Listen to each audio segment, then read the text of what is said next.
Hi, my name Valeriia. I'm from Russia, and here I'm studying in Master in Hospitality and Tourism Management. My first degree was the bachelor in the same program in Russia, and I think that in Europe it's more popular and the education is on the high level than in Russia.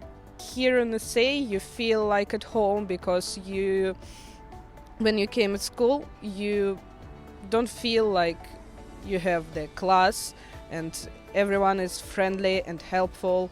I was a bit shocked because I never have this experience, because in Russia we have a lot of books, and here you have the different system, and for me it's much better because you can try your knowledges in the real project, in the real case, and for me it's good. Barcelona is very big, and sometimes it's the similar like Moscow. The city never sleep, and Barcelona is multicultural city, and here you can practice the whole languages that you know, and sometimes you try to study in other languages.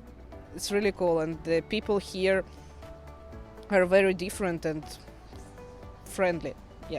The first and most important, I think, it's to learn the Spanish, because if you know Spanish you have more opportunities. If you came to Barcelona, just try to travel around the Catalonia, which is very beautiful.